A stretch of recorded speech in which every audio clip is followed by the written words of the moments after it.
পৃথিবী এখন বিপন্ন, দেশ বিপন্ন, রাজ্য বিপন্ন। এর আগে রাজ্যে অবস্থিত রাজ্যের নাগরিক বহির রাজ্যে দিল্লিতে 2 জন, ইউপিতে 4 জন এবং রাজস্থানে 2 জনকে চিহ্নিত করা হয়েছে। তারা সেখানে ট্রিটমেন্ট রয়েছে। 8 জন মোট চিকিৎসা হচ্ছেন রাজ্যের বাইরে, এ রাজ্যে ধরা পড়েনি। গতকাল একজন মহিলা এই প্রথম রাজ্যে, আমাদের রাজ্যে ওনাকে পজিটিভে পাওয়া গেছে। তো সেই জন্য কালকে সারা রাত্র ধরে পজিটিভ পাওয়ার পর যা যা ব্যবস্থা গ্রহণ করা, ওর সাথে কার দেখা হয়েছিল, ওর বাড়ির লোকজন, ও উদয়পুর থেকে আসার পথে কোথায় দাঁড়িয়েছে, কে গাড়ি দিয়ে আনলো, ড্রাইভার কে, এবং হাসপাতালে কোন ডাক্তার প্রথম ওনাকে দেখলো, কোন নার্স দেখলো, কোন মাসি তাকে পরিষেবা করলো, পাশে কোন বেডে যারা ছিল তাদেরকে কিভাবে আইসোলেশন করা, সরকার প্রয়োজনীয় ব্যবস্থা গ্রহণ করছে। একটা কথা মনে রাখতে হবে, এটা অত্যন্ত দুঃখের সঙ্গে বলছি, রাজ্য কিন্তু এখন বিপদের সম্মুখীন। আমি আতঙ্কর কথা বলছি না, প্যানিক হওয়ার কোনো কারণ নেই। যদিও আপনারা জানেন লিবিয়া, এটা এমন একটা যে লিবিয়ার প্রাক্তন প্রধানমন্ত্রী মোহাম্মদ জিরবিল, উনি কিন্তু করোনা আক্রান্ত মারা গেছেন, এবং ব্রিটেনের প্রধানমন্ত্রী করোনা আক্রান্ত হয়েছেন, এবং উনি নাম মরিস জনসন, উনি বর্তমানে আইসিইউতে রয়েছেন। অন্যরা প্রধানমন্ত্রীর দায়িত্বে রয়েছেন। প্রিন্স চার্লস, যদি উনি রোগমুক্ত, করোনা থেকে মুক্ত হয়েছেন, উনিও কিন্তু ইনফেক্টেড ছিলেন। স্পেনের রাজকুমারী মারিয়া টেরেসা, ওনার কিন্তু মৃত্যু হয়েছে 14-15 দিন আগে। ওনার এক নিয়ারেস্ট বোন ও মারা গেছে। তো সমাজের একদম লোয়ার লেভেল থেকে একদম রাষ্ট্রপ্রধান পর্যন্ত সব কিন্তু এফেক্টেড হচ্ছে। এই সময় আমরা যদি সতর্ক না থাকি তাহলে কিন্তু আমাদের সমূহ বিপদ। কালকে আমাদের পজিটিভ পাওয়া গেছে। আজকেও সকালবেলা জোলাবাড়ি থেকে একজন ফোন করে বলল যে পাবলিক, অনেক লোক বাজারে একসাথে কোনো সোশ্যাল ডিস্টেন্স মেনটেন না করে দোকানে যাচ্ছে। কেউ যদি মরতে চায়, আমি দুঃখের সঙ্গে বলতে হচ্ছে, কেউ মরতে চাইলে কেউ বাঁচাতে পারবে না।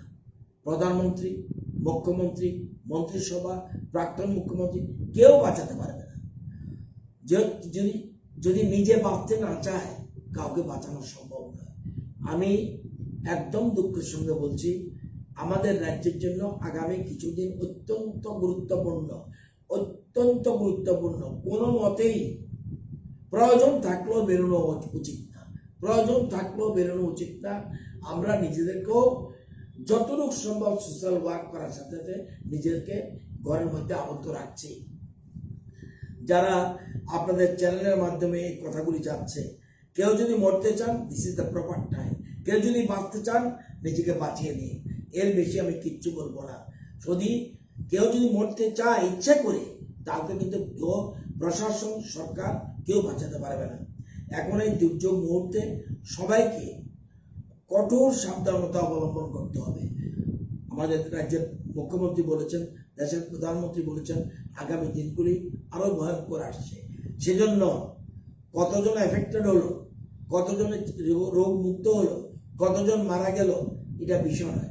সারা পৃথিবীতে 70,000-এর বেশি লোক মারা গেছে। আমাদের দেশেও আক্রান্ত প্রায় 4,000 ক্রস করেছে। প্লাস আমাদের মৃত্যুর সংখ্যা যদিও কম, কিন্তু আগামী দিনগুলি ভয়ঙ্কর আসছে। এবং লকডাউনের কথা দেশের প্রধানমন্ত্রী বলবেন, আমি এসব ব্যাপারে কিছু বলবো না। এখন সমস্ত কিছু বন্ধ রেখে নিজের বাড়িতে আবদ্ধ থাকার কথা বলবো।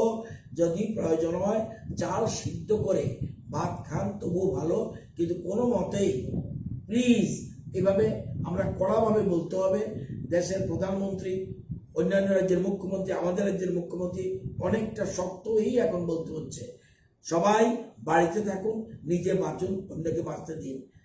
এফেক্টেড যে হয়েছে তার চিকিৎসার দায়িত্ব চিকিৎসকরা নিচ্ছেন। তাদেরকে অনেক অনেক ধন্যবাদ। এই বিশেষ মুহূর্তে ওনারা আত্মদের পাশে দাঁড়িয়েছেন। আমি ওনাদেরকে ধন্যবাদ দিলেও কম হবে। চিকিৎসকদের বরঞ্চ তাদেরকে উৎসাহ যোগান তারা, এবং যারা জরুরি অবস্থার সাথে রয়েছে, জরুরি পরিষেবার সাথে রয়েছে, তাদেরকে আমরা সবাই মিলে উৎসাহিত করব। সংবাদ মন্ত্রক হোক, প্রশাসনের লোকজন হোক, খাদ্য দপ্তর হোক, টেলিফোন পরিষেবা হোক, অন্যান্য পরিষেবা হোক, যারাই আরক্ষা দপ্তর হোক, সবাই একসাথে মিলে আমরা তাদের পাশে থাকব। এখন আমাদের কঠিন সময় অতিক্রান্ত হচ্ছে, এটার কোথায় শেষ কেউ বলতে পারছে না, কারণ আমি চিকিৎসক নই। এর বেশি আমি কিচ্ছু বলবো না। প্লিজ নিজেকে ঘরে আবদ্ধ রাখুন।